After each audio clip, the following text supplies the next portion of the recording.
Bienvenue dans la semaine en France et bienvenue à vous, Adrien Brachet, journaliste politique au Point. On vous accueille avec plaisir sur ce plateau. Vous allez nous accompagner pour cette émission. D'abord, tournée vers la politique et la tenue du congrès du Parti Socialiste que vous avez couvert. Courte nuit d'ailleurs à ce moment-là. Alors, Olivier Faure est donc reconduit dans ses fonctions de justesse. On vous doit cet article. On ne sait pas où on va. Après son congrès, le PS face à son flou. On va y revenir ensemble. Je le disais d'abord, alors Olivier Faure, qu'on aperçoit à l'instant à l'image, a donc été reconduit de justesse dans ses fonctions de premier secrétaire du parti, élu avec un peu plus de 50% des suffrages contre 49% pour son adversaire et maire de Rouen, Nicolas Mayer-Rossignol. L'enjeu de cette élection, Adrien, c'est aussi l'union de la gauche pour 2027, année de présidentielle en France. On a le détail de ce score. Ça s'est joué sur le fil, à rien du tout. On va écouter Nicolas Mayer-Rossignol et puis je vous fais réagir à ce qu'il a dit. Un candidat à l'élection présidentielle, d'abord ça ne se décide pas maintenant, et puis pour être candidat à l'élection présidentielle, il faut avoir une légitimité très forte. Et c'est faire insulte à personne que de constater que le score d'hier, il a été extrêmement serré, et il ne donne de légitimité forte à personne pour être candidat à l'élection présidentielle dans la famille socialiste. Faut bosser d'abord. Faut bosser d'abord. On a besoin d'un parti socialiste qui s'affirme par les idées. Manifestement, il y a encore du boulot de ce côté-là. Faut bosser, il y a encore du boulot de ce côté-là. Clairement, il remet aussi en question la légitimité d'Olivier Faure, là. En tout cas, il met en avant le fait que Olivier Faure a été réélu avec une toute petite avance. Et au fond, je pense que personne au Parti Socialiste, quel que soit son camp, ne peut être triomphal, que ce soit Olivier Faure ou Nicolas Mayer-Rossignol, parce qu'on ressort de ce congrès avec un parti qui est profondément divisé, qui est coupé en deux. J'en parlais avec un élu socialiste qui me disait c'est presque le pire des scénarios, en fait, parce que le parti est profondément divisé. Le nombre de votants est quand même relativement faible. On est autour de 24 000 votants. C'est faible par rapport aux grandes heures du Parti Socialiste. Donc il y a cette difficulté-là. Et il y a en effet la difficulté que ce congrès s'est beaucoup focalisé sur des questions stratégiques, notamment en vue de 2027, sur la question au fond du périmètre de l'union de la gauche, mais la question de la doctrine du Parti Socialiste, du projet d'en bâtir un clair. Et un peu passé à côté. C'est-à-dire que, disons que le Parti Socialiste, ces dernières années, élabore des mesures, essaie de dire, regardez, nous sommes davantage crédibles que l'est la France Insoumise ou que sont les écologistes, mais il leur manque encore une forme de projet politique global, de récit global, qu'on identifie exactement quelle est leur vision de la nation, leur rapport à la mondialisation, leur vision de la construction européenne. Au-delà du catalogue des mesures, il manque un peu une forme de cohérence doctrinale. Et comment on va y arriver à 2 ans tout juste, Adrien, de la présidentielle? Est-ce qu'il va falloir d'abord fédérer et être occupé à cela, à réunir ou à construire un projet? C'est ça qui est très compliqué, d'autant plus qu'il y a les élections municipales qui arrivent et que donc, au-delà du projet, les socialistes là sont presque déjà concentrés sur comment on mène les campagnes au niveau local, comment on fait des alliances au niveau local, mais il faut que malgré ça, malgré cette échéance-là, il y ait une réflexion de fond sur le programme qui va être mis en place. Et le problème, c'est que le parti est tellement divisé avec des désaccords profonds sur certaines questions. Sur quelles questions? Est-ce que notamment du côté de la France Insoumise, il y a des ambiguïtés reprochées à Olivier Faure? Alors, les opposants à Olivier Faure lui reprochent de ne pas être suffisamment clair dans le rapport à la France Insoumise. Olivier Faure a quand même pris sa distance avec la France Insoumise au moment de la non-censure de François Bayrou. Donc, ce désaccord-là était quand même moins prégnant au cours de ce congrès qu'il ne l'a été au cours du précédent congrès. Mais c'est sûr que ça reste un élément de débat au sein du Parti Socialiste qui est le rapport à la France Insoumise. C'est un fort élément de débat, mais au-delà de ça, il y a aussi des éléments de débat sur des projets de fond, sur l'économie, tout le monde n'a pas la même vision, sur l'écologie, sur la sécurité, sur la laïcité. Il y a quand même différentes lignes. Alors, il y a toujours eu différentes lignes au Parti Socialiste, ça fait partie de l'histoire du Parti Socialiste. On se rappelle des débats qu'il y a pu avoir à l'époque de Chevènement, à l'époque de Rocard, donc il y a toujours eu des désaccords au sein du Parti Socialiste, mais la difficulté, c'est que là, il est tellement affaibli qu'au fond, c'est beaucoup plus difficile pour lui de s'accorder ces désaccords. Oui, le temps presse, il reste 2 ans. Je vous garde encore, on va s'arrêter maintenant sur l'ultra-droite et la menace terroriste que représentent ces militantismes radicaux. En France, le meurtrier d'Hichem Miraoui, il y a une semaine dans le Var, avait lui à plusieurs reprises tenu des propos racistes avant et après son passage à l'acte. Le parquet national antiterroriste s'est saisi. On voit tout de suite ce sujet signé Benjamin Delombre et Alexandre Dupont. Et puis je vous fais réagir, Adrien. 1400 personnes sont aujourd'hui fichées S pour leur appartenance à la mouvance identitaire. Et ces dernières années, le nombre d'individus incarcérés a fortement augmenté. 18, dont 11 pour terrorisme en 2023, 61 dont 17 pour terrorisme l'an dernier. Après le djihadisme, c'est la plus grande inquiétude des autorités. L'ultra-droite est considérée comme la deuxième menace. On a une nette progression, on a vraiment une phase d'accélération de l'ultra-droite qui s'est ouverte depuis 2017. Quels sont les profils des auteurs?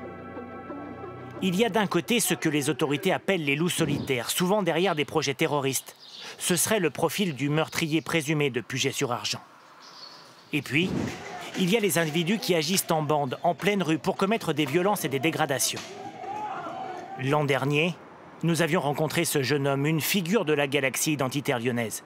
Fiché S, il brandissait ce statut comme un trophée. Ça peut être une médaille, parce que ça montre l'investissement que j'apporte à la cause.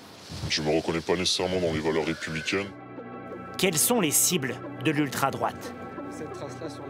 Alors que les violences ont longtemps été politiques ou antisémites, un rapport parlementaire indique qu'elles sont désormais davantage dirigées contre les personnes d'origine immigrée et les musulmans.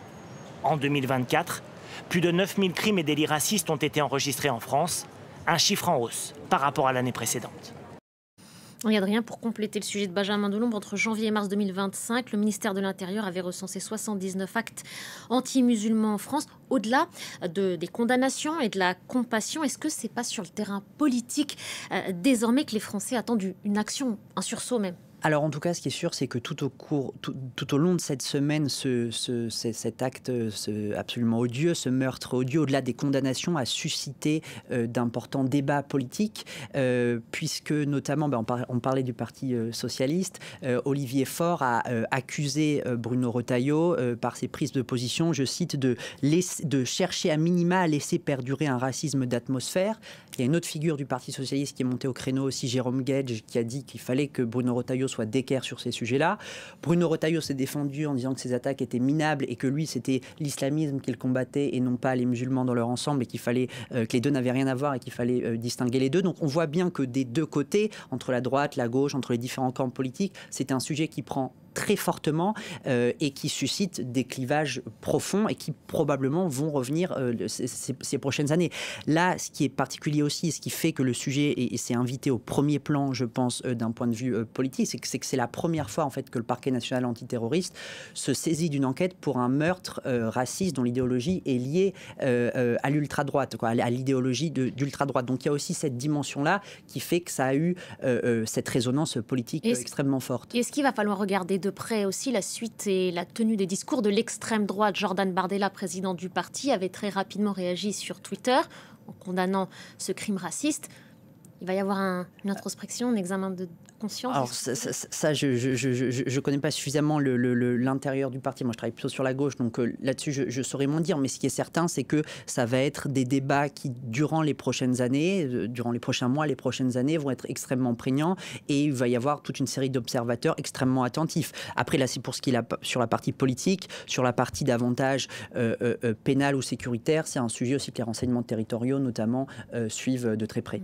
Merci beaucoup, Adrien. On peut vous lire dans les colonnes du Point. Merci à vous.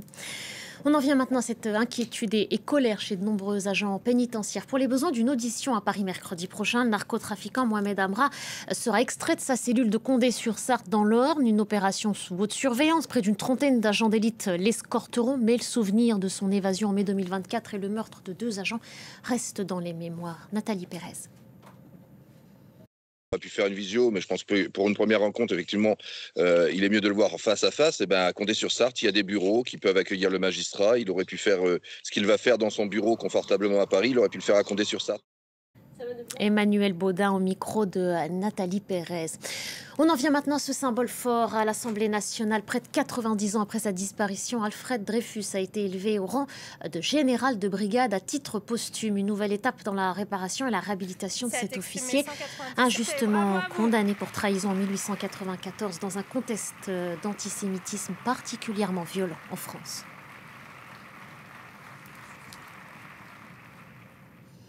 La mobilisation des dockers du port de Marseille, Fos-sur-Mer, ils ont bloqué et refusé de charger plusieurs containers avec des pièces détachées pour fusils mitrailleurs. Le syndicat général estime que ces maillons serviront à l'armée israélienne pour, je cite, continuer de massacrer la population palestinienne. L'entreprise française Eurolink est mise en cause. C'est ce que révèlent nos confrères de Disclose. Les explications signées Margot Subra-Gomez. D'après les informations de Disclose, elle les vend à une filiale d'un industriel israélien de l'armement, Elbit, principal fournisseur de l'armée de l'État hébreu. L'entreprise Eurolinks n'a pas souhaité nous répondre, mais le ministère français des Armées assure que les pièces ne sont pas utilisées par l'armée israélienne et sont en fait destinées à d'autres pays. L'entreprise cliente s'engage juridiquement à réexporter le bien. C'est une obligation qui repose sur le client final qui signe un document pour attester que tout a bien été réexporté. Il n'y a pas de problème avec Israël.